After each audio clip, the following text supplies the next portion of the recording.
Blog Talk Radio.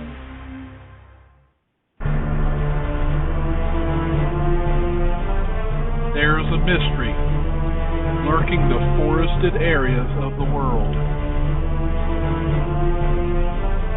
Many have seen something, but what is it? Are they seeing known animals? They claim they walk upright, like a human. There are so many eyewitnesses. Can they all be wrong? Is someone just playing a trick on people? Or is it possible a large bipedal being could exist in the forests of the world? You have a decision to make. Do you believe it exists? These are the topics we discuss on Sasquatch Watch Radio.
All right, welcome everyone to another episode of Sasquatch Watch Radio.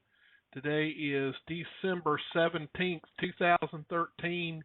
We're just days away from Christmas. Can you believe it? It seems like the year flew by so quickly. And before we get started tonight, let's get our illustrious creature seeker on the line. Hey, Billy, how you doing? Good. How are you doing tonight? Well, kind of snowed in. We got a little bit of weather here. Oh wow! Yeah, we snuck by this one. We got like a couple little flakes, never never really stuck to the ground. So I was happy this time. Nice. I've got a lot of shoveling to do. Well, I guess you better get busy. I have to share with you a pretty interesting story. So today in the mail, I received a care package from Terry Rupert. Uh-huh. So everyone who's listened to the show knows that we always give Terry Rupert a hard time because, well, let's face it, she's no Martha Stewart in the kitchen. So, okay. So I get this care package, and she sent me some cookies. So I just want to say, Terry, thanks so much for sending the cookies out to me. I appreciate it. I knew they were from Carrie because the postman who was delivering the package was wearing a hazmat suit, and they look okay. They're a little on the hard, crunchy side, like she baked them in a kiln, but. Other than that, I'm afraid, the thing is, just having these cookies in my possession, Billy, almost guarantees me an interview with Homeland Security. So I think they're afraid that they might be weaponized into like. Well, when the suits come knocking at the door, you'll know. So this is a true story. I call Carrie to thank her, for the cookies, and. She's cooking dinner. As we're on the phone, the smoke detector goes off. and That's my batch. That's my batch. Yeah. So she blames it on. She says, "Oh, that only happens because I'm on the phone with you." So Once again, I get blamed. Oh, well. We love blaming you, Bruce. Yeah, I know. It's become a national pastime here. That's exactly right. I want to apologize to everybody in advance. There may be some issues with the radio show tonight. Blog Talk has been having problems all weekend. I had a hard time even getting tonight's show scheduled. So if some of you are experiencing problems logging in and hearing the show, please let us know in the chat room or go to our website at sasquatchwatchradio.com and kind of let us know, because your feedback is important to us so that we can share with Blog Talk the type of problems that everybody's having. We want everybody to be able to listen and enjoy the show. All right, Bruce, anything else to add before we bring our guest on? Just that, at the end of the show, we actually have a treat, because we'll be talking about some of the activities at Creek Weekend 2014. So, stick around, and we're actually going to be debuting the whole weekend's events. So it should be fun. All right. Sounds good. So everybody wants to stay in and listen for that. All right. Well, I'll tell you what, Bruce, I will let you introduce our guest. All right. Well, so a good friend of mine, you may have heard of him, Ron Moorhead. He had, sort of given me a heads up that he was speaking at the conference out in Washington. So I said, oh, yeah, all right, let me look it up. And, I went to the website, and I said, oh, well, this looks like it could be a lot of fun. So I actually went out to Washington to attend this conference, and I have to say, it was a blast, Billy. I had a really good time.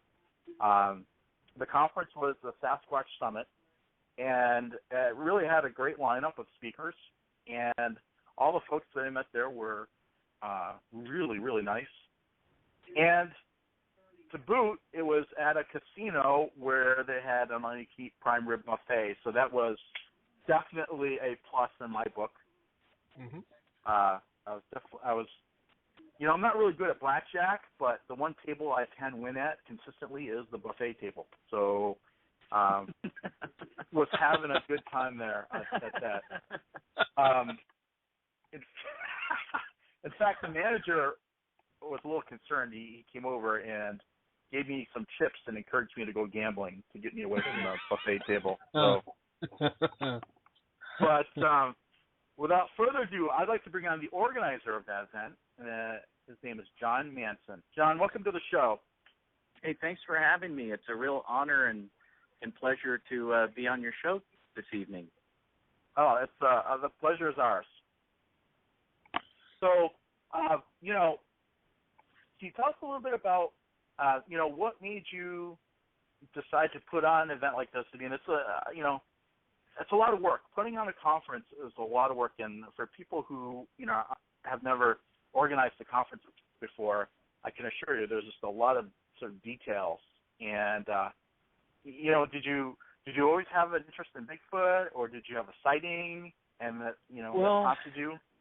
Kind of both. I was too young to remember, but I have two older sisters, and they're like 4 and 5 years older than me. I was 2. That would make them like 6 and 7. And then, my parents were there too. We were camping in Darrington. Well, my mom's a Cherokee Indian. She's Native American, so she's always had this spiritual connection with Bigfoot, Sasquatch. My dad, he was just a big, huge, burly longshoreman that didn't just was like, okay, whatever your mother is into, whatever. And we were camping up in Darrington, Washington. And again, I was like 2. My mom was using the outhouse at this campground, and my dad and my sisters and I saw a Sasquatch just kind of like walk by, like just anybody would just walk by you in a door or something. And the thing was, my sisters remember this, and they ran to Mom, there was a Bigfoot out there. And my dad, who, like I said, was a 300-pound, 6'9", longshoreman, Vietnam vet, not afraid of anything. It towered over him, and it actually scared him enough that he ran to the camper, got his axe, and we packed up and left immediately. So that was my sighting. Again, I don't remember it, but and it happens so long ago, I don't think my sisters really could give any detail if they were to try to, conjure up a report or anything. But ever since then, I've had this kind of, interest in Bigfoot. I guess I was going to name my firstborn Bigfoot when I was about 6. Yeah. That's what my mom, Bigfoot and Jaws, that's what Mom said I was going to name my kids. So that's my story. That's my Bigfoot story. And, my mom is an amateur researcher. So, she goes up to Quinault, up in the hills there, and she doesn't really do research. Hers is more of a spiritual connection. She'll go up and leave gifts and then leave and, just go up every now and then using the consistency method, using the same vehicle, going the same routes, not really bringing a lot of other people. She'll bring me along or maybe my kids, but that's about it. So that's where the interest is come from. Now, what kind of gifts does she leave?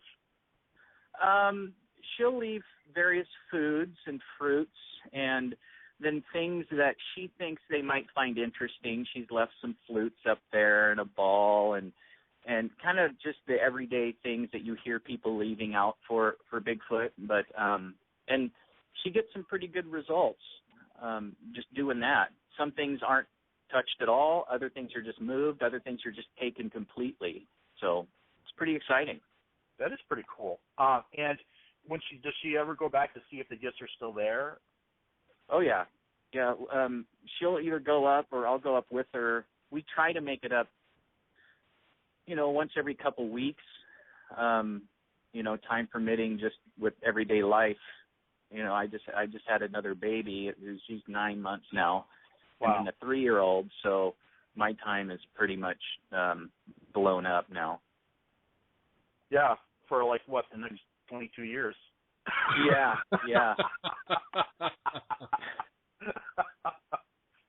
Thanks for the laughs, guys.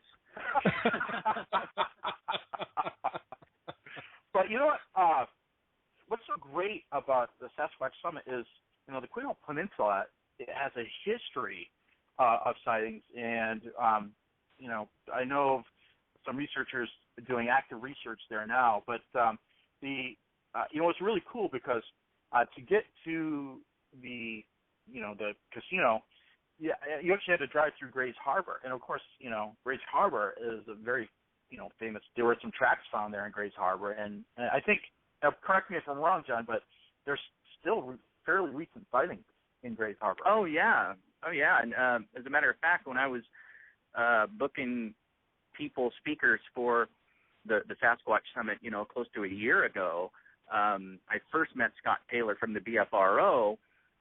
He had come down here, and he was kind of like killing two birds with one stone. He had to come down here to investigate a report, and then he was going to meet me to talk about, the details of the Sasquatch Summit. So, and they're constantly getting reports down here.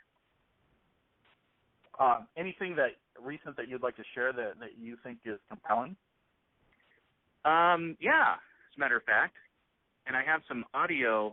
I can't play it right now, but I can send it to you to post on your website. But all right, cool. Outside of Raymond, Washington, that's in Pacific County, which is, they call it the Twin Counties, which is Grays Harbor and Pacific County, and they're both wooded timber industry areas. And about southeast of Raymond, there's a lot of activity there. A friend of mine who was kind of a skeptic went with a friend of his who wasn't a skeptic, and they started recording calls. And he had brought his daughter, who's in high school, and she's a believer, and she just wanted to hang out. So they're recording these calls that they're hearing, and then all of a sudden they hear a tree get pushed over, and that freaks Russell out. And even on the recorder, he's like, "Okay, I have to go. That's not cool. We're out of here." And you can clearly hear the tree just get mowed over. So Wow. that's some activity outside of Pacific County. Of course, the Olympic Project's recent work here in our area with that big guy that they got the, what is that called, the heat seeking or the night vision that they just posted. They debuted it at the Sasquatch Summit, which I thought was really cool because they had this research of this just massive Bigfoot on somebody's property here, and they chose the Sasquatch Summit to release it, and I just thought that was really cool of them to do. Oh, yeah. Did you think that footage was? You think that was compelling? Oh yeah, very authentic too. And then they're still going back. I think Bart Catino's up here too. I know he came up just, I want to say even a week after the summit with Derek, just to do their research and their what do you call it, when they're just studying and putting a person in place of where the creature was.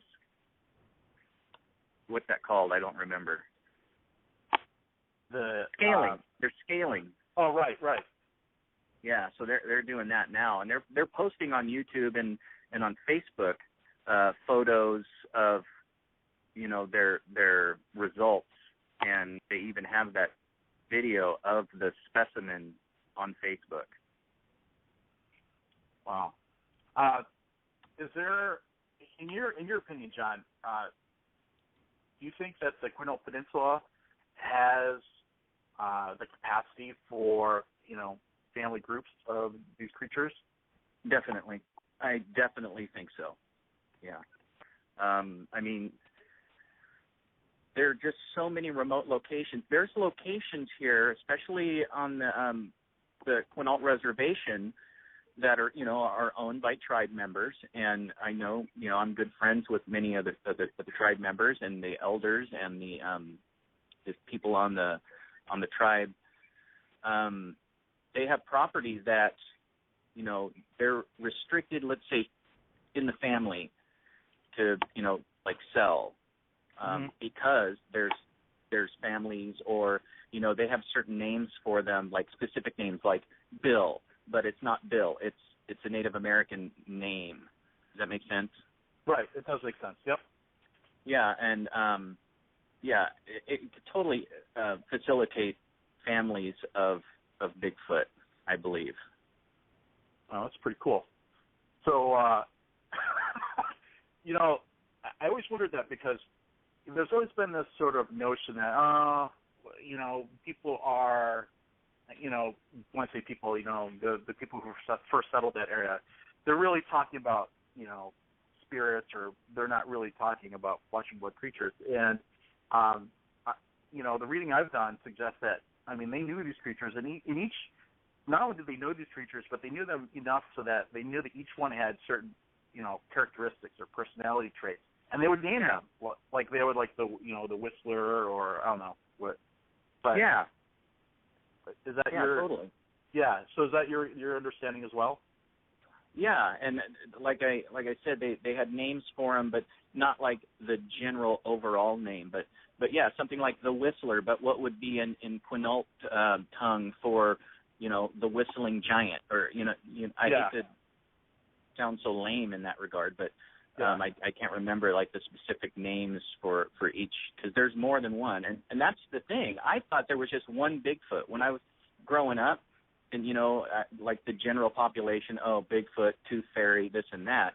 I thought there was just one going, okay, yeah, whatever. My parents said we saw this, Santa Claus, but no, there's more than one. There's thousands, according to some researchers.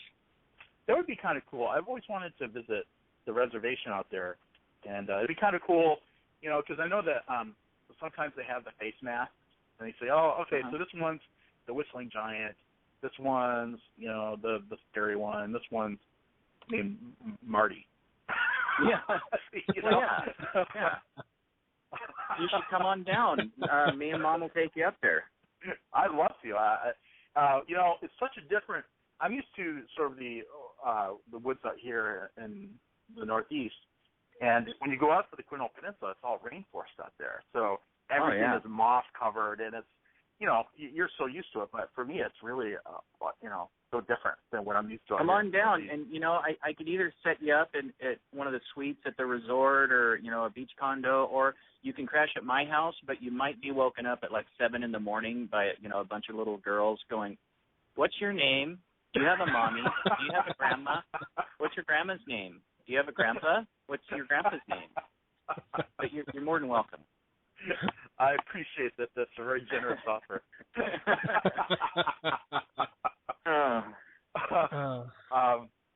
So you had this conference called the Sasquatch Summit. Correct. Do you want to mention the guests that you had? Okay.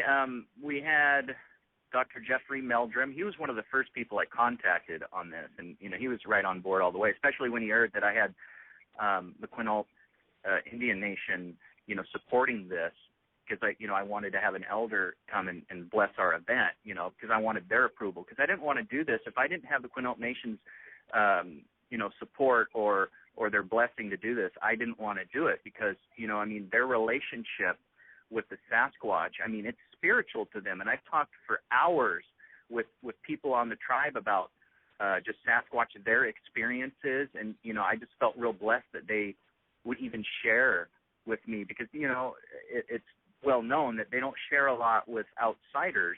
Mm-hmm. And so as soon as Dr. Meldrum found, he really appreciated we had their support.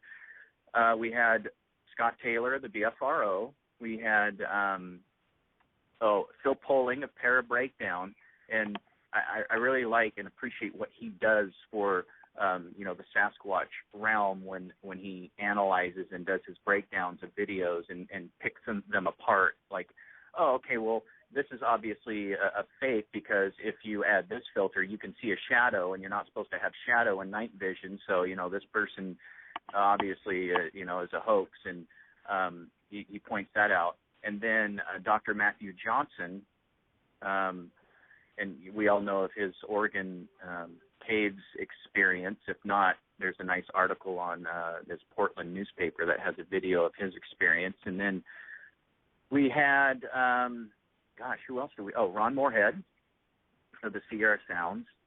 And, who else? Now, Dr. Johnson, that was the first time, I ever saw him speak, and he's a hoot. The guy cracked me. Yeah. I wasn't sure what to expect, because, I've never been to a conference, and, I almost feel that I should have been to them. I've seen them on YouTube and things like that, but I've never been to one, because we don't have that many around here, or they're way up in Seattle, and you can't really just drop everything to go, Sure. And you got new babies that are going, "Do you have a mommy? What's your mommy's name?" So, and every one of the speakers that I asked, I asked them, okay, you've been to many of these. Do you have any advice? Do you have any input? What are some things to look out for, or what makes or breaks some of these events? Because I've seen some, and they haven't looked the most exciting. And, that's fine. You do what you can with what you have. So I took what information they would give me and try to apply it to this event, because, I didn't want to half-ass it. It's like go big or go home. And I had a lot of great help with this too. And without the help that I had and the support, it wouldn't have been as fantastic as I thought it was. Now, you had some sort of last-minute, cameos, right? So, so Bob Gimlin shows up for this event. That was kind of neat. Yeah, Bob Gimlin shows up. Well, it's a real strange chain of events. I hear of Lenny Green, musician. He sings Bigfoot songs. So I contact him to see if he was coming. I think he may have even actually contacted me first, saying he was coming, and he would play music if I wanted him to. And then I asked him for any input. And he said, you know what, Tom Cantrell would probably be a better person to ask. Here's his number. So I called Tom, and, I explained what I'm doing, and, he was real supportive. And I told him my vision was to have Bob there and not necessarily in a speaking capacity, just to hang out, just to hang out, be there, have fun, relax, and, if he wanted to talk to people or talk on stage, whatever, if Bob Gimlin wants a microphone, he's going to get one, but if he doesn't, no pressure. And he's like, well, let me see if I can get Bob to come. And I'm like, no way. Okay, he calls me back. Yeah, Bob said he'll come. Yeah, we'll both come. I'm like, wow. So Bob Gimlin's coming, and I'm like freaking out. I'm like, oh my gosh, Bob Gimlin is coming to my Sasquatch Summit. Tom Cantrell's coming, and then, of course, the big line of speakers that I'd already booked. And I'm like going, gosh, I hope I pull this off, because if I don't, it's, just going to be a dud. Another last minute was Cliff Barackman of Animal Planet's Finding Bigfoot. Now, I'd contacted him a year ago when the Sasquatch Summit was tentatively scheduled for October. And he's like, well, I think I'm going to be taping then, and so I don't think I can make it. And I'm like, okay, no big deal. If you can show up, great. Then I got the date changed on me, just with the availability at the resort. And so I emailed him back saying, hey, the date's changed. Maybe you can come. He's like, well, I'm going to be just getting back. I don't know if I can physically do it. I'm like, okay, well, if you can, cool. If you can't, maybe next year. And then I guess, Derek called him during the event saying, hey, you got to get up here. And they flipped the coin, and it was tails, so he came up anyway. So that was like an added bonus. Yeah. And and I thanked him for coming. I'm just like, man, I really appreciate it. And he said, all my favorite people are here right now, And he was referring to Bob Gimlin and Derek and Dr. Meldrum, and I thought it was also an added bonus that he stayed the night and helped out with the casting class the next day. Oh yeah. Yeah, that was neat. Yeah, that was totally cool. So Dr. Meldrum, the guy he's always a professional. I had the opportunity to kind of watch him in action. There was a Cabela's event last year, and his table was, right next to the Sasquatch Watch table that Billy and I sat at. And, people come up to him and ask him kind of like really weird questions, Yeah. And he always just, is very calmly answers the question, and he never makes you feel like, wow, that's a dumb question.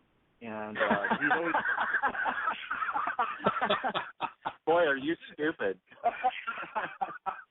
Yeah, I get what you're saying. And even when that whack job was during our Q&A, and I think he was intoxicated or something, and we didn't really have that much of a problem, but he kept with these inside comments, and it was a Q&A, not a comment thing, and he just kept wanting to talk, and it's just and Dr. Meldrum kept his composure, and he smiles and tries to answer, and okay, let's move on, and very tactful.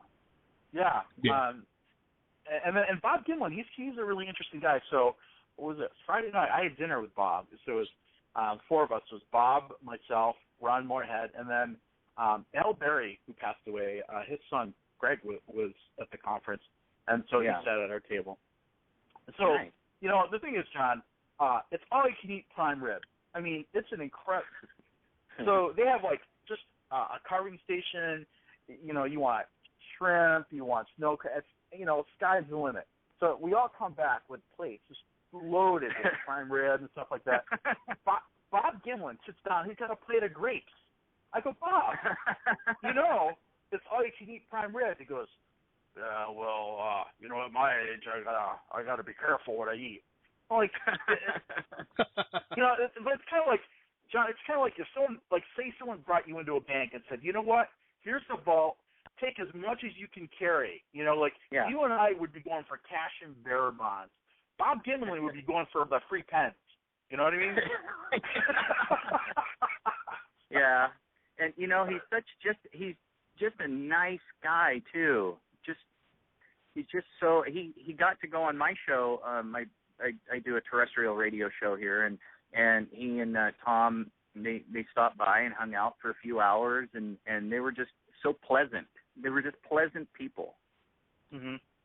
Yeah, really nice. And Ron, I give him a lot of crap because he has some very very interesting theories. And he and I don't always agree, but he shares his theories with me nonetheless. He's just a glutton for punishment. Yeah. And what I've experienced with the Bigfoot community is that you can have the most off the wall kind of theories, but I mean, people are still kind and they're generous and they'll talk to you and I mean, if you walk downtown Seattle and go, hey, I believe in Bigfoot, they kind of just go, okay, he's on something. Yeah. No, the track casting, that was pretty funny. Is that something that was that your idea? Was that Derek Vandal's idea?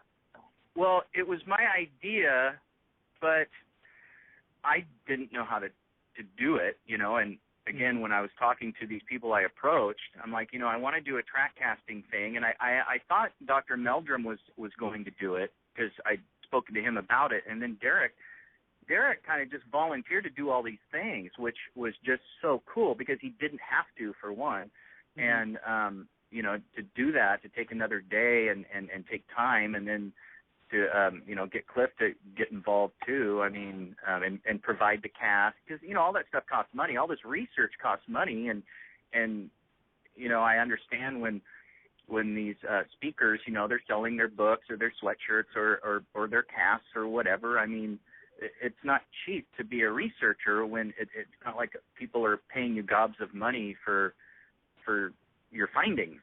It's like an expensive hobby to some. Wow. Yeah. So you didn't really have that scripted. So they just kind of jumped in. Derek jumped in, and Cliff eventually he led the track casting class. Yeah, and that was just kind of like, wow, this whole summit, just with the exception of just little things, and there were little things on my part, it couldn't have gone better, in my opinion. Yeah, it was very educational, and it was a lot of fun. I'm glad you had fun, and you won a prize. I did. I won a T-shirt. That's all I gave you? Yeah. Man, I thought I gave you something cooler. I mean, the T-shirts were cool, but I thought I gave you something bigger because you were like, you came the farthest. God, well, I appreciate the T-shirt. The T-shirt was cool. It was what was it, like the Bigfoot coffee? Yeah, okay, yeah, because the vendors would provide a prize. Just popping off the top of my head, maybe next year's summit, you guys can do your show from the summit. Wouldn't that be cool? That'd be cool. And you could pull all the speakers and I don't know. That might be fun if you guys wanted to. You're more than welcome to. That would be a blast. We wouldn't charge you admission. All right, so you're definitely having a second annual event next year? Oh, yeah. And actually, I think even before the event, we established the first weekend before Thanksgiving. Some people are like, it's too close to Thanksgiving. And I'm like, that's the only day or the only days I can get, at this location. And I want to do it at this location because, I mean, you saw how great it was and the help that I had, Jody, Nicolette, Judy, and the gang there at the resort. I mean, they did so many things that made this thing great. I couldn't take all of the credit. I want to take all of the credit, but I can't because it just wouldn't be the right thing to do. So, Billy, did you have any questions for John? No, I've actually been trying to keep this chat room under control. Yeah. And are they yelling at us? Well, what happened, Johnny? For some reason, without them telling me, Blog Talk put us on the main feature page. Oh, nice. So everybody that's logging into Blog Talk right now sees Sasquatch Watch Radio on the very front feature page of Blog Talk Radio. And at one time, we had like 60-some people in the chat room all trying to talk at the same time. So I was sitting here like, I had people messaging me saying, hey, can you ban this person? Because, I was like, oh, boy, here. Getting out of control. We're a little crazy over here. And at one time, you had about 12 callers wanting to talk to you. But I had a funny feeling. To me or to you guys? Well, they wanted to talk, but I had a bad feeling if I answered the phone, what would happen? Uh-oh. Oh. Hey, you got to go with your gut feeling. Yeah, well, I'm sure John, you know that, Johnny. You do some DJing yourself. Yes, sir. Yes, sir. And I don't have a dump button, and I don't have a call screener because we're in Grays Harbor and we're not the big league. So yeah, I understand that. Maybe I shouldn't put this caller on. Yeah. You got to be careful. Sometimes those few words come out before you can hit the old X button. Yeah, I totally appreciate that. But yeah, this Sasquatch Summit, it was just so wonderful, and the speakers were so great, and having people come like you guys showing up, it was just so cool. And a lot of people here, I talked about Bigfoot a little bit on the radio, and I'll get some phone calls, and they're just like, oh, my friend Jody saw one, that kind of thing. And then just to see all the locals that came out, they were either curious or most of them had some kind of story themselves. And we've kind of like grouped up going, okay, well, hey, let's do something. Let's hang out or go have coffee and talk about Bigfoot or go up, hiking on a trail or something. And it's really cool how just people network and come together, and you get people with the same interests and things in common. You establish rapport, and you make new friends. Mm-hmm. Right. Now, being up there in Washington State, you probably get a little bit warmer reception about Bigfoot there than we do here. Because I'm over in Virginia. Because, yeah, we're right in the sticks, and we have people that are afraid to say anything, big, burly, tough loggers that, don't want to say that they saw something, or a hunter that's too macho because he doesn't want everybody to think he's crazy. But then, you give them a plateau like the Summit, and, at least they can whisper to someone else, I saw a Bigfoot, and not worry about what their friends think of them or something, Right. But, I mean, okay, think about it. What kind of friend is it that, would think you're crazy for seeing a Bigfoot? I mean, they're not really a true friend, right? Yeah. That's exactly right. All right. Well, I got friends that said that they, saw UFOs after a night of drinking tequila, and I was just like, oh, okay, well, hey, you ate the worm. That's fine, whatever. And we're still friends. Speaking of friends, how do your colleagues react when you? I mean, obviously now that your name is out there and it's associated with this event and Bigfooting in general, how do your colleagues respond? Do they, are they supportive? Do they say, "Oh, well, I always knew you were wacky"? Or and that's a good question. My character, my on-air character, is much like just who I am anyway. It's just like I don't care what others really think, and it comes out when I perform, whether I'm DJing in a club, whether I'm doing my show, whether I see at the grocery store. So they're not surprised. Let's just say they're just like, oh, okay, that's Johnny Manson.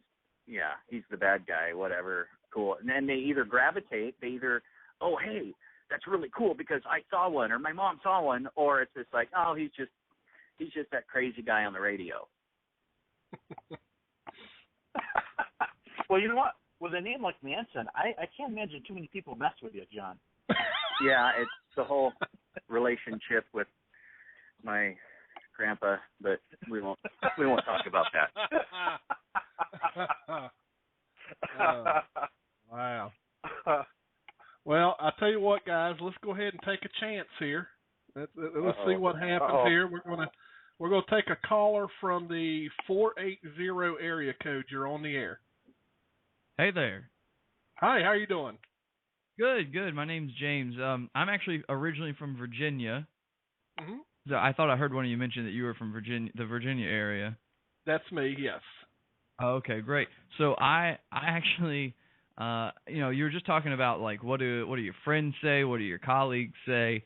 I have a bit of a story. No one believes me. Maybe it's because it happened when I was a kid.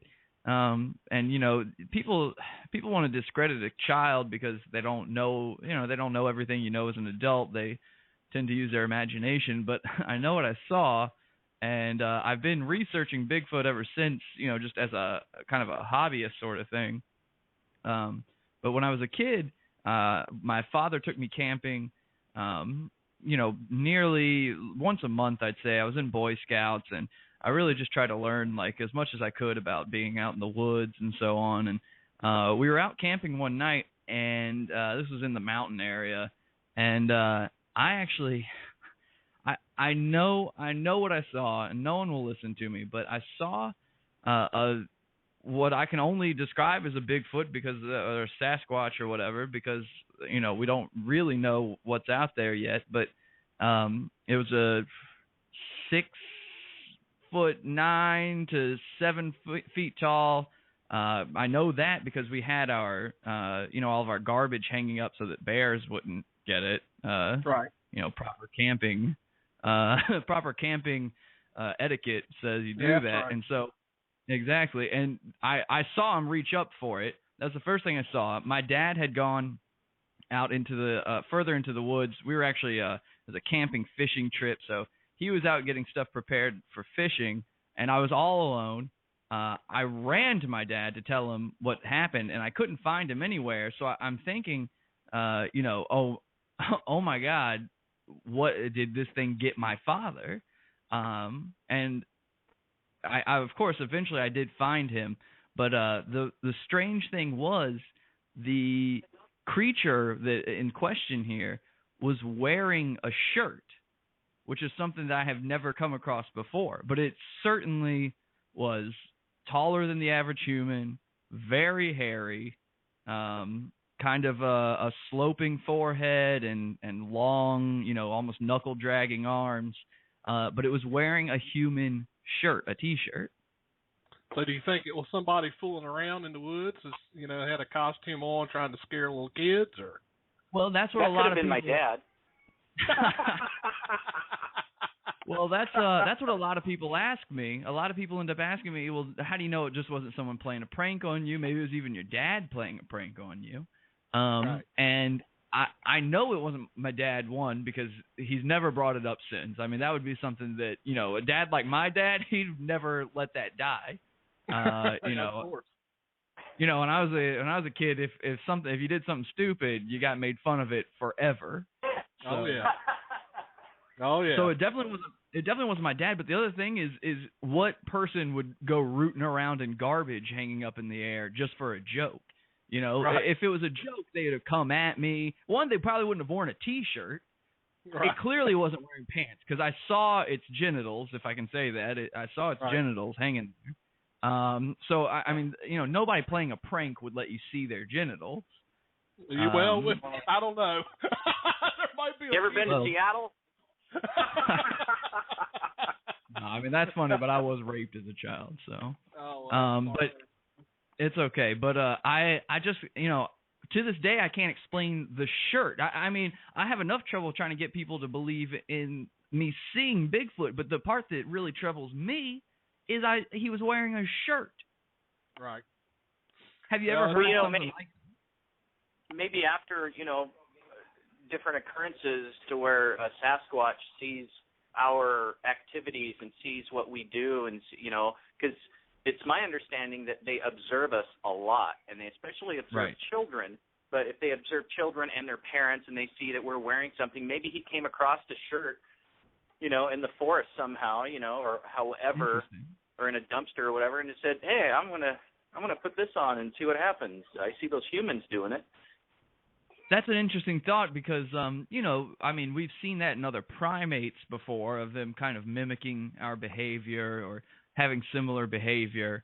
And I never really considered it that way, although thinking back to it, when I first looked up from the tent and saw it, and, I just thought it might have been my dad or something else going on, the creature or the Sasquatch or whatever waved to me. almost. I mean, you've probably seen those videos of like bears and stuff where it looks like they're waving at a person. You start waving at them. This creature, and it definitely wasn't a bear. I know what a bear looks like.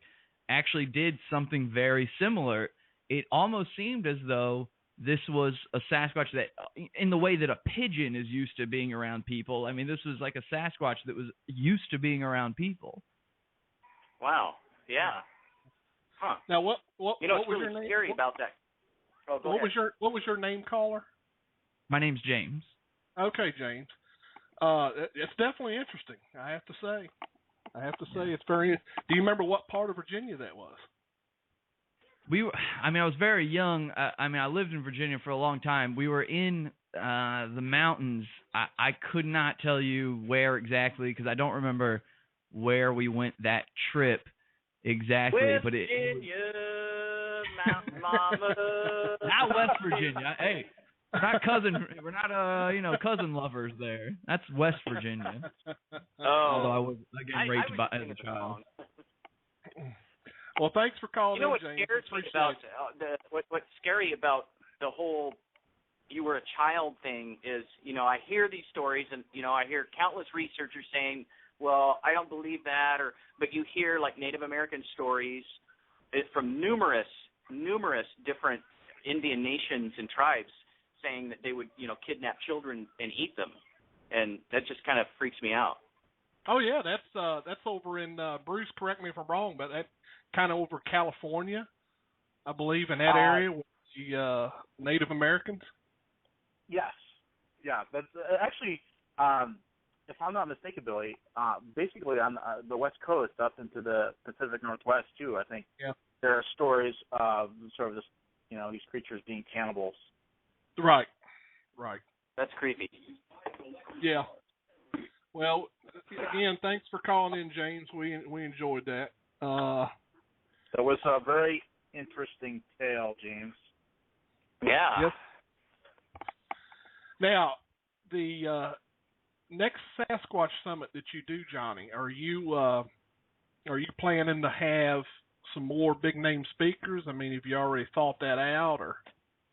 I got most of them booked already, and I had them booked probably during the summit and then part after. I didn't want to have the exact same speakers. Nothing against them, but it's just I wanted to mix it up. I wanted to still have some of the speakers, and then I told the speakers that weren't going to be invited back next year that it's just an every other type of thing. So I'm going to have some of the same and then some others. I call them fresh blood, but just fresh blood for this event. Bart Catino has just confirmed that he's open to come next year, and I'm still working on a couple other, and I want to get, those credible presenters, and then I have some up-and-comers. I asked Barb and Gabby. I'm not sure if Gabby can show up since she's a canine, but to maybe do a little speaking on her research. And do you guys have any suggestions or recommendations of new speakers? Oh, I'm sure we could come up with a few. We could come up with something. Now this next I know a speaker from Virginia who might be available that weekend. Hey, really? Bruce. Hey, Bruce. This next caller isn't a prank call for me and Johnny, but it might be for you. Oh, wonderful, Billy, wonderful. Caller from the 765 area code. You're on the air. Oh, thanks. Long-time listener, first-time caller. Big fan of the show. I follow the Sasquatch frequently. And Really? I like to throw my hat into the ring to be one of the speakers at the summit.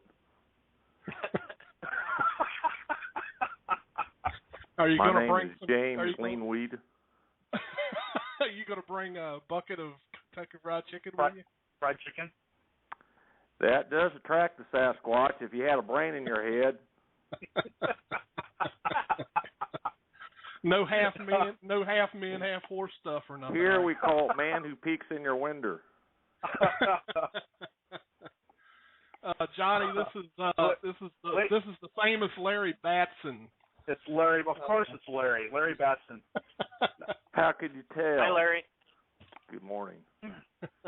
So Larry Manson was a speaker at the Chautauqua Bigfoot Conference for a couple of years, and he has a wildlife sanctuary. And his favorite, one of his favorite things to do is to take unsuspecting people like myself, and he'd say, "Hey, here, wrap this 12-foot boa constrictor around your neck."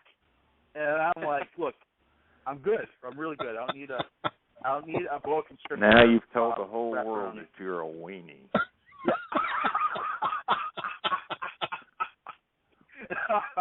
and then he'll say, "Oh, hey, I've got a tarantula here. Let it crawl up your arm. It's only got 1-inch fangs." I'm like, "No, Larry, I'm good." Now you told the whole world you cry like a little girl.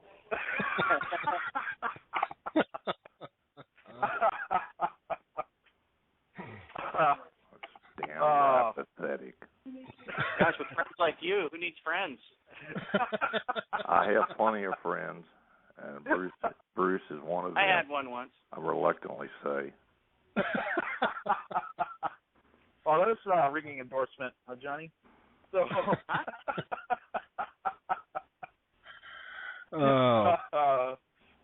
Well, you never know. Larry, You never know, though, Johnny. Larry Manson might want to bring a bunch of wild animals to your Sasquatch Summit. It'll be full of wild right animals. in with some of the gals over here. Women? Oh, hell. That sounds like trouble to me. One or two kinds. Oh.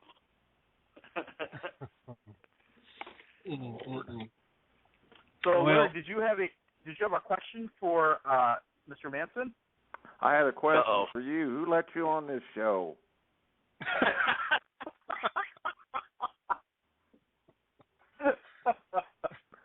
What the hell has Blog Talk come to? Larry's always a barrel of monkeys when he comes on your show. So I have my own great. show. It's quite informative and educational on some days. Yeah, well, the actually, best.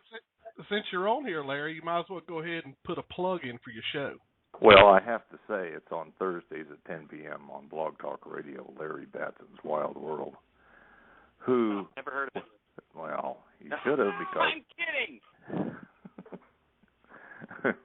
you know, Larry, if it weren't for the fact that the reruns of Laverne and Shirley are at that exact same time slot, I would probably listen into your show. Well, you know it broke ground years ago when I put together in one little area Bob Gimlin and John Green for an hour of education and entertainment. Wow. Yeah. That would have been real nice. It happened. Especially if it were true. It's true. Google it. See? Google Google. So Larry, what's your show? It's Larry Batson's Wild World of. No, there's no of. It's just Wild World.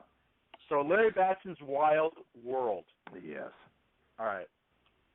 Yep, and he's got a Dr. Day comes on and gives the animal news, and I tell you, I learned so much information about animals that I would have never known. Yeah, that's right. Then we have our teacher of the year, Mrs. Swihart. That's right. And she purdies up the whole deal. But it is an hour. And we have had, I encourage all listeners to go to our archives and listen to some of our past shows. They are unbelievable. You know what, Larry? I think you are unbelievable. I have had on members of the Rock and Roll Hall of Fame. Are you familiar with that organization? Yes, Larry. Yeah. Dave Davies from the Kinks has been on my show. Al Jardine from the Beach Boys. And Izzy Chait from the Beverly Hills Lounge in Hollywood, California. Yep, wow. He definitely has had them.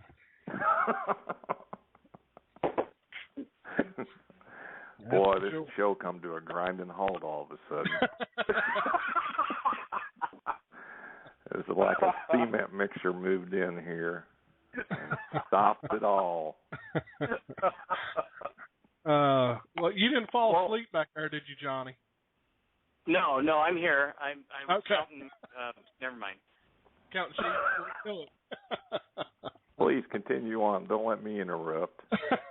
Well, thanks for interrupting. No, I'm kidding. Yeah, Larry, come on and hijack our show anytime. That was not my purpose to do. He's coming in here to give you a hard time, Bruce. I had other goals in life.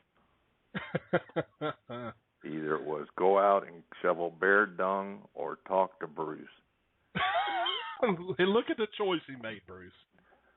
And only because the bear dung is frozen to the ground. Cold here. I'm sure Lord. it is. And I would like to tell Bruce I'm sorry about your Patriots. Yeah, that was very disappointing. A tear almost came to my eye. Almost. So are you guys Seahawk fans? Any Seahawk fans? I am now. Because you have no choice. So are most of everybody in Washington State now that they're doing good. They're fans all of a sudden. How did they do against San Fran? Huh? How did they do against San Fran? I don't remember. I was looking for Bigfoot that day. You should have been at the stadium. They just shaved some of them football players. They used to be Bigfoots. Sasquatches. Wow. So John, my apologies. Not really. Not really. You can try and hijack my show if you want, but we don't accept callers. With good reason, Larry. With good reason. Oh God, yeah. Because usually they ask dumb questions and bring the shows to a grinding halt.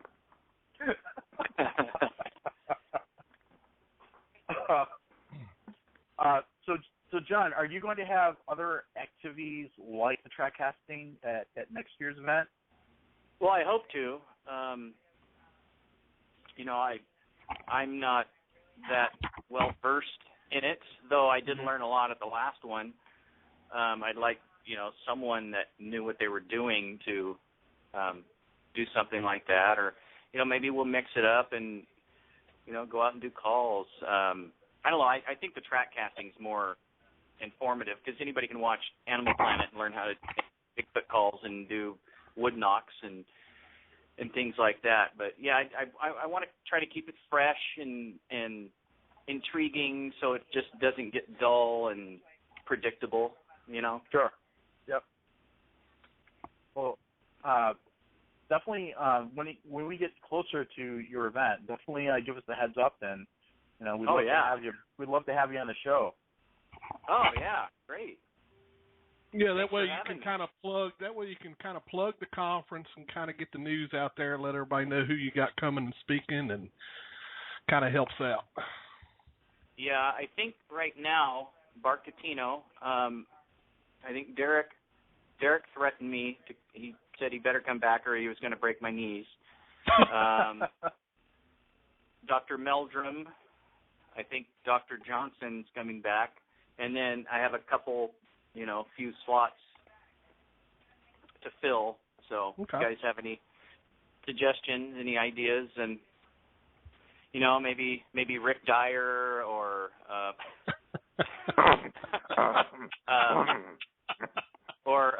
who's that other, Tom Biscardi, some really credible Bigfoot researchers like that. I think a couple of those ended up in Larry's bear cage. As I said earlier, I threw my hat into the ring. I'll be waiting by my telephone with great earnest. You got any live Bigfoot specimen? Oh, there's one out there lurking right now. He's lurking right out there. Oh my Lord! Hold on, I gotta go. I gotta make some fuzzy photos. Okay, go do that. Blob Squatch. He's gonna go get some fuzzy photos. So Billy, does he always drink like that? Yeah, he winds. If not, he should. But in all honesty, I do have to say, Johnny, if you want an entertaining, guy that he actually took animals on Johnny Carson's show when he did the Tonight Show. Oh wow, So, he's that old, huh? Oh yeah, he's that old. Yeah, he's been hauling animals all over the nation for well over 40, 50 years. Aren't there laws against that? Well, he has to jump through a lot of hoops nowadays. Yeah, you really do. All the state rules and stuff, yeah. Unless you live in Mississippi. Yeah. No, I'm kidding. No. Larry's the real deal, though. He's the real deal. He keeps an alligator in his bathtub. Like, he did not. He does. That. Yes, he does. Nice. But he's got a huge. So you guys will be able to hook me up with him then, right? Like, get me in contact with him. Oh yeah. If you so choose. If you have children at your event, the children will just flock to what he's got. I mean, children love him. Yeah, so. And that's great that they flock to that event because when one turns up missing, it's not as noticeable. So, okay, that boa constrictor didn't have that big lump in it when it got here.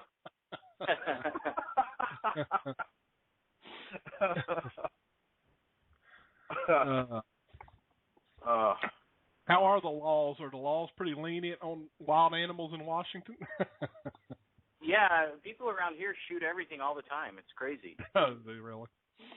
And I grew up in the city, and I'm a transplant myself, but I mean I've lived here for like 20 years now, so I consider myself, a member of the community and part of this area. But I grew up in Seattle, and there's not a lot of trees up there, so we would shoot each other. You come down here, anything that moves in the bushes, they shoot it, they skin it, they throw it on the Ronco food dehydrator and make jerky out of it. Wow. Yeah. That's quite a lifestyle, Johnny.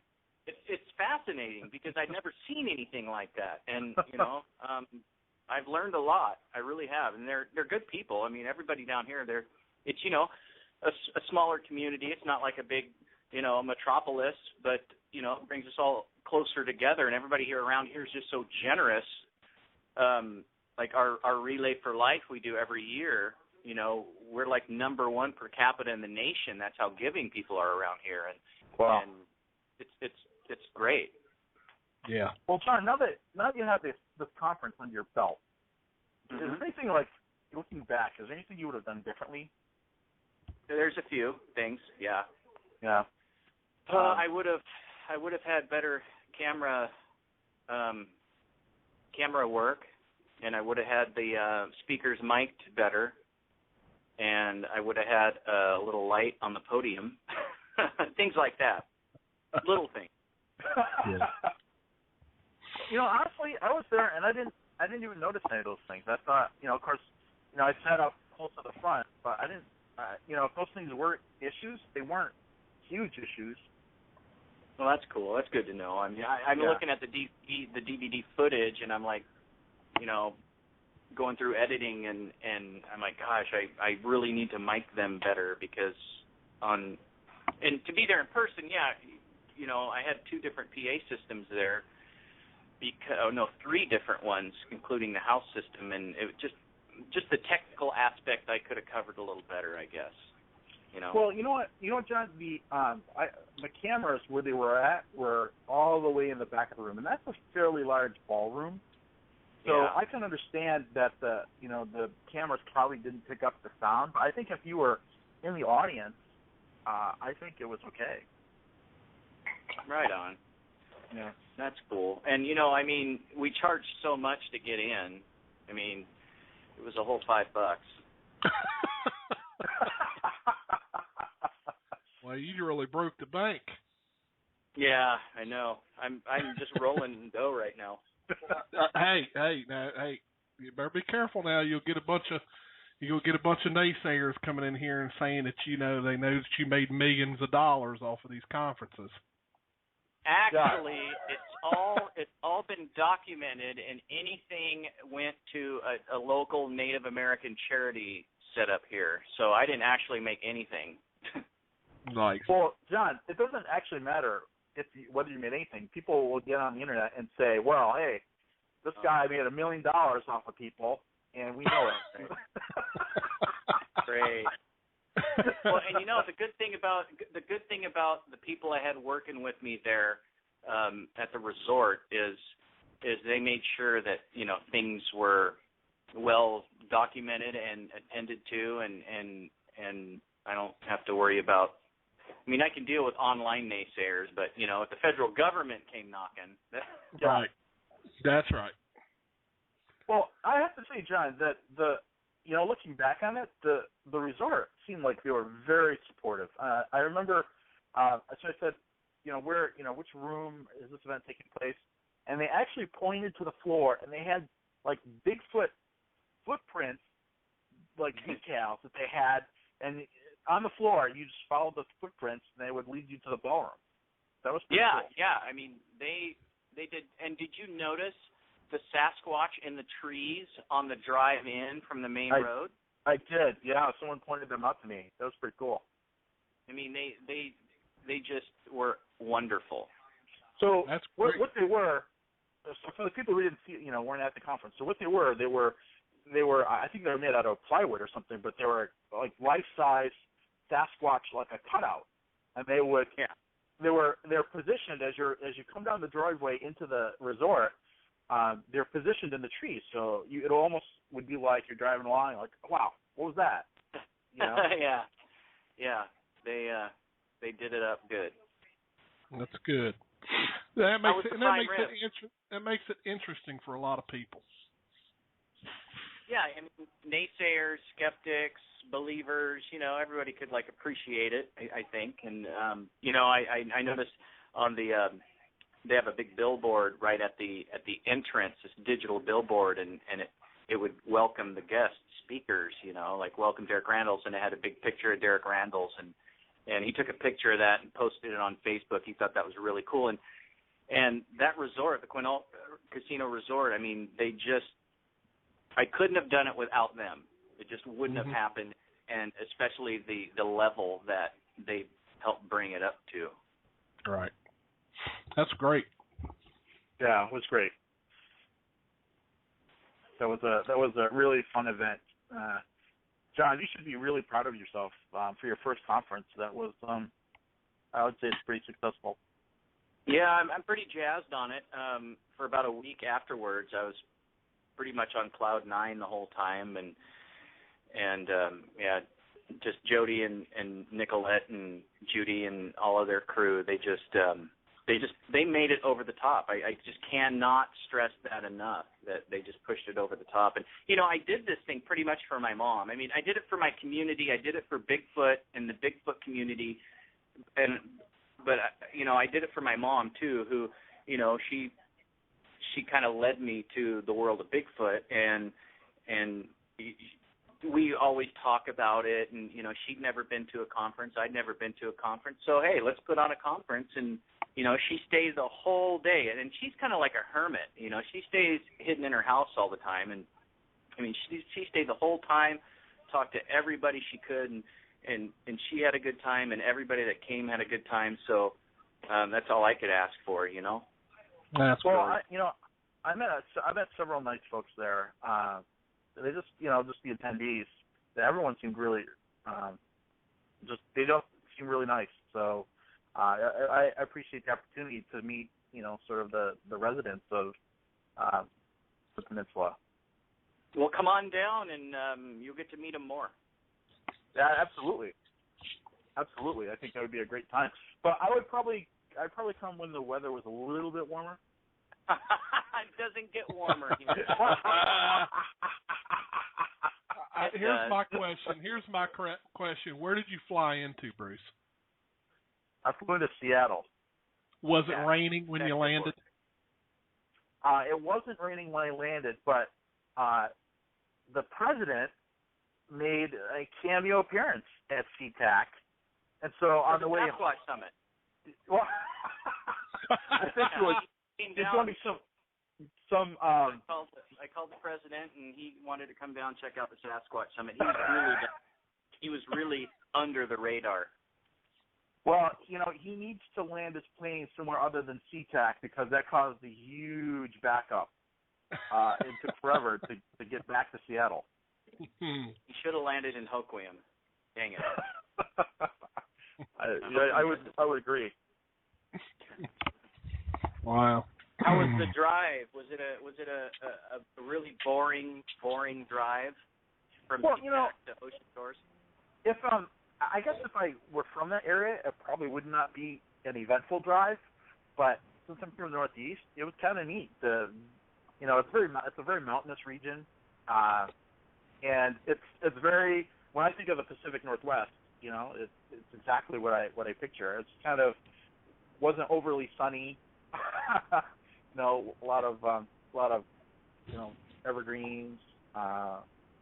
So it was interesting to me. On the way back through Grays Harbor, I actually pulled over, and there was some sort of seal fishing in the river there, and it was just kind of neat to watch the seals playing. Oh yeah, and we got whales and all sorts of crazy seagulls. We have seagulls here. You ever see those? Oh yeah. Oh yeah. And the weather when if I tell someone out of state that I'm from Washington, they always mention, oh, is it raining? And we have our fair share of rain, but it's pretty much continental climate. We have nice, sunny, hot summers. We have, cold, cool winters that, sometimes we get snow, sometimes we don't. Sometimes it just rain in the fall, but some sunshine. It's pretty much continental climate, and it's not as bad as, like, the rest of the country thinks. Well, I don't know, Johnny. I think the rest of the country thinks it's pretty bad. It's really not. It's really not as bad as they think. That's why all these people from California are moving up here. Is that true, really? Wow. Yeah, we get a lot of California transplants that move up here, and they're used to, hot, sunny weather, and we don't have that year round, but I guess the Bigfoot like it. Well, John, if my state were on the verge of bankruptcy, I'd probably be moving out of there too. So yeah, California's not doing so well, Yeah. They're not flocking to get to Massachusetts either. Sure. Yeah, so I wonder if I'll get the prize next year for farthest traveled. Hey, if you come the farthest, you will, and I'll make sure it's more than a T-shirt. I was proud just to get the T-shirt, John. So that was fine by me. Well, that means hold on. If I come from Virginia, is that a little further than Massachusetts? No, it's not, Billy. I'm afraid. You sure? I'm gonna put a ruler on the map. I'm gonna check. Maybe we'll give the biggest prize whoever comes second farthest. Well, it'll be my luck. Somebody will come over from like down in Florida somewhere. And speaking of Florida, maybe getting the Skunk Ape guys, Stacy Brown and his dad, maybe they could come up and speak or something. Yeah. You got a bunch of. There's a lot of options. I tell you, there's a lot of folks over here on the East Coast too that I'm sure would be more than willing to come out. I mean, a lot of people don't realize that there are Bigfoot all over. They think it's just Washington or just California, that just the West Coast. Right. Canada. Yep. I would like to see those Bigfooters from the sunny state of Florida actually go up to Washington because let's face it, there's a reason why that vampire movie is set in the state of Washington. Oh yeah, it's so gloomy. Yep. And we get a lot of people heading to Forks, because of that. They'll come through Grace Harbor because Aberdeen was the hometown of Kurt Cobain, and Nirvana started here and stuff. So they'll come here to the bridge where Kurt Cobain used to sleep under, and then they'll head to Forks, and they'll stop by. Oh, we're Twilight people. We're going to see the vampires. And I try to tell them there's no vampires there. It's just a book, but they didn't believe me. Yeah, that little town thrives on the Twilight tourism. I rode my motorcycle through there several years back. And there's actually 3 stores, or there were back then, dedicated just to Twilight in that town. And so what's the population of Forks? Like 1,000 people? I don't know. It would seem really small. I mean, it's really small. Yeah. So, Billy, are there any other callers? No. Nobody wants to talk to me. No other callers. Like I say, I was afraid to answer the phones when we had like 12 lines lit up. You're like, get this bozo off the air. There was some fancy language getting thrown around the chat room. I was a little bit worried. That was the reason I was worried about answering phones. Why? What was going on? There was some very obtuse language in the chat room. Very coarse language. Gosh, I didn't realize I brought that much controversy to your show. I don't, unfortunately, Johnny, I think it's because of where they plastered us on the front of that page and everybody coming in. So I don't know why they did that. That was the first time that's ever happened. It was because of me. That's okay. That's all right. We still had fun. I'd like to thank John for coming on the show, and I know it's been crazy. He's had a pretty hectic and crazy schedule, so really appreciate you taking the time to come on the show, John. Hey, thanks for having me. Yeah, thanks a lot, John, and we'll get you back on the show especially when we get closer to your conference. Yes, sir. Thanks a lot, Johnny. Thanks, I'll John. talk to you guys soon. All right, take care. Bye-bye. Bye-bye. All right, folks. That was Johnny Manson of the Sasquatch Summit. I'm sure that some of y'all had seen some of the fake Facebook posts about that conference he put on. It was his first annual conference, and from the way it looks, it was a successful conference. So, you still there, Bruce? Yeah, it was. Okay. It was a pretty fun conference. I mean, there were a lot of little, one could call them serendipitous events that happened there that kind of came together. So it was a lot of fun, and I give John a lot of credit for putting that on. And these things are really hard to put on. They take up a lot of time, and there's not a lot of financial reward for it. It's for most people who do it, it's a labor of love. So my hat's off to John.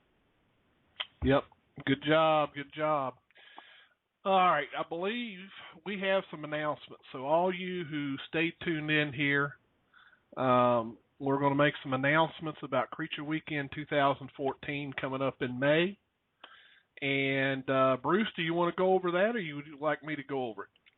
Yeah, sure. Well, we can both go over it.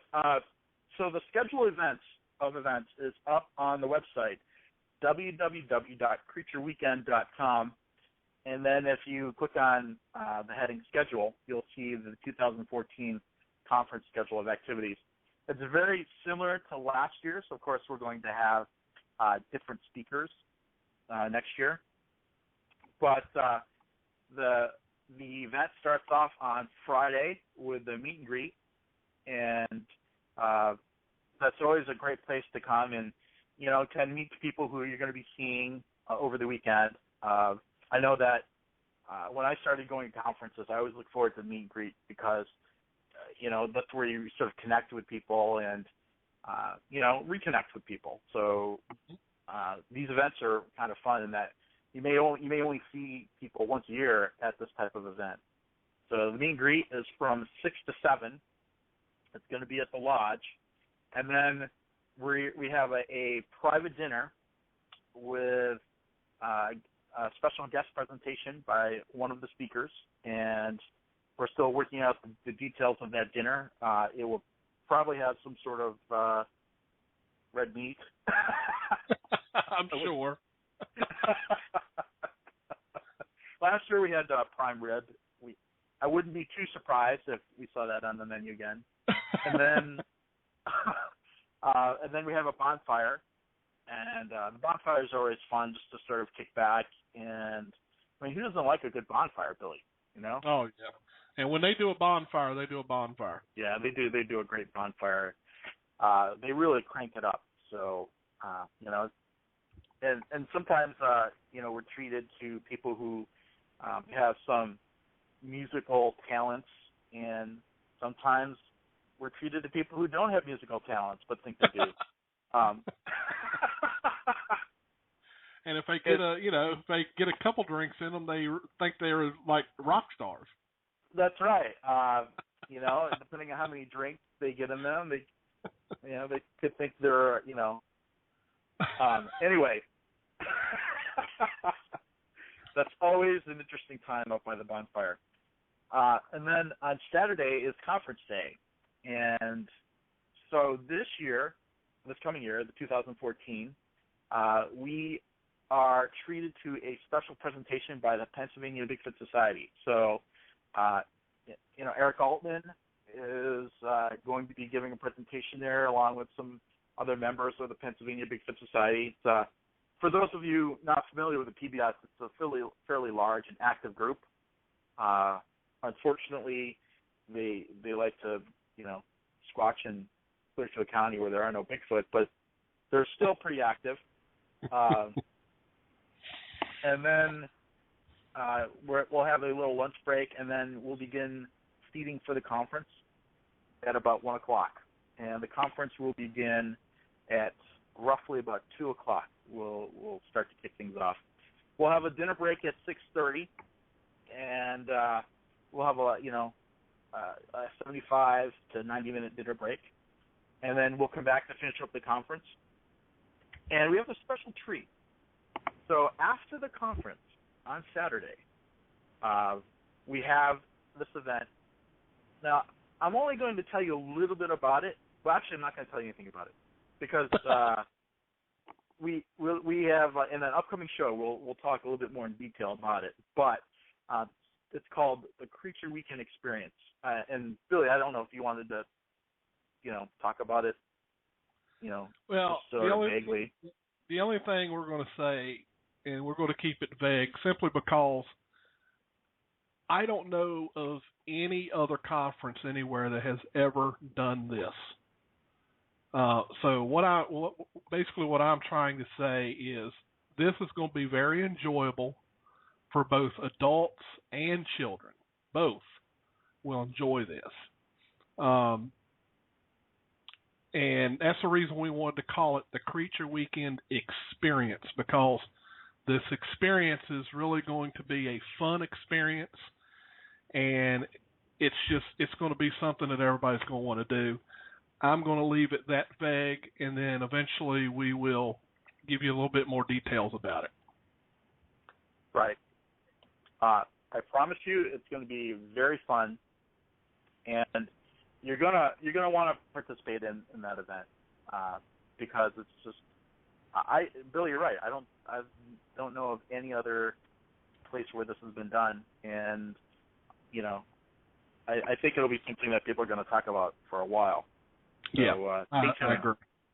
Yep. And then Sunday, we're actually Billy and I are actually sponsoring a barbecue. So it's an event. It's a barbecue event where you can come and hang out with us. It would be, you know, we're really looking forward to meeting as many of you folks, the listenership, as possible. I always enjoy meeting folks who come up to me and say, oh, you know, I listened to the show, and, you know, it's a chance for us to, you know, connect with the people who listen to our show and, that'll be a really fun event. And again, we're not going to talk too much about it, but we have a special workshop that's going to be taking place at that event. So the people who are, participating in the barbecue event, you'll be treated to a special evidence collection workshop by a special guest speaker. And then, of course, we'll have self-guided tours of the park, and the park itself is a place where there's been historically a number of Bigfoot sightings. So we'll provide maps, descriptions, and let people, visit those locations on their own. Yep, that's right. And hopefully we'll get to see a bunch of our listeners at the barbecue. I'm hoping we'll get quite a few people that'll actually come up and say, "Hey, I'm so and so in the chat room." And I was like, "Oh yeah." That way that'd be cool if we again, I'd love to meet folks who listen to the show, and it's always nice to connect a screen name with a face. So I hope to see as many of you as possible. Yep. And also, really soon, I don't know if we want to put a time on this or not, Bruce, but really soon we're going to start announcing the speakers. So, well, Billy, how about this? So we are taking a little holiday break for the next couple weeks, but when we come back in January, what's the date? I'm going to have to open up a calendar to tell you. Okay, I think it's January, 7th or something like that. Ah, goodness sakes, Yeah, the 7th. January 7th is the next. So, who are our guests for the 7th? Do you know off the top of your head? Not off the top of my head, but I can probably find it real quick. So, we already have some guests lined up for that date, but, and I'm going to go out on the limb here, Billy, we'll be announcing the speakers that night. Okay, so our first Tuesday night back after the Christmas holiday, we will be announcing the speakers for Creature Weekend. So you're definitely going to tune in to hear that, because I believe that a lot of folks are going to like what we've got to announce. So yeah, it should be a really fun event.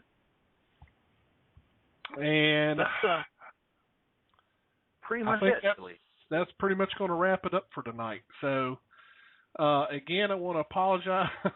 To everyone about the crowd that we had tonight. My understanding is they decided to do some type of a full feature or something of Sasquatch Watch. I don't know, because I didn't go to look at it, but that's what somebody had said in the chat, that we were on the front page of Blog Talk. So we apologize for maybe some of the language, or people who were getting harassed.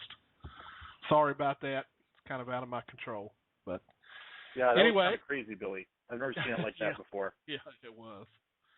So thanks everyone for tuning in, and we'll be on hiatus for the next couple weeks, but we will be playing some reoccurring episodes on Tuesday at 9 p.m. during the holiday break, in case somebody wants to listen. We will be playing a couple of our best shows, or what me and Bruce think are our best shows. And until then, we'll see you guys back in January, the first Tuesday night in January. Everyone have a safe and happy holiday season. Yep, and a Merry Christmas as well. So good night, everyone. Good night, everyone.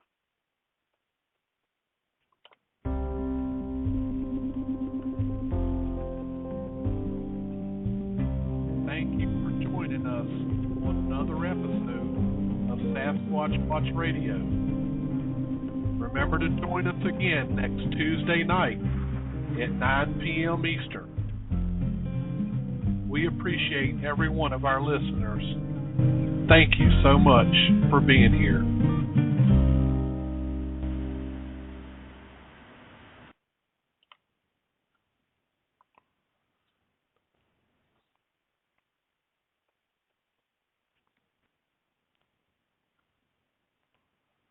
Listen up, Buttercup. It's time to get off your grab some weights and get back in shape. But what's going to be different this time? You're going to sign up with the Body app. That's Body with an I. You know Body for P90X and hundreds of proven programs that get you ripped. And they're all here on the app, along with great new programs and all the nutrition and supplements you need to nail your routine. And right now, if you sign up for a 1-year subscription to Body, you'll get an instant $30 discount. And the Body app rocks. CNN Underscore just rated Body the best fitness app, so you know it works. Will it be tough? Hell yeah, but this is the structure you need to get the gains you want. And Body stands behind your results. If you don't lose 5 to 10 pounds in your first 30 days, you don't pay. Now here's the deal. The next 500 people who sign up for a year of Body get an instant $30 off. That saves you 59%. But this is a limited time offer. Just go to Body.com, get your $30 off, and get started today. That's bodywithanI.com. When you need auto parts, O'ReillyAuto.com is just a click away. Order online and pick up at your local store. Visit O'ReillyAuto.com. Oh, oh, oh, O'Reilly Auto Parts.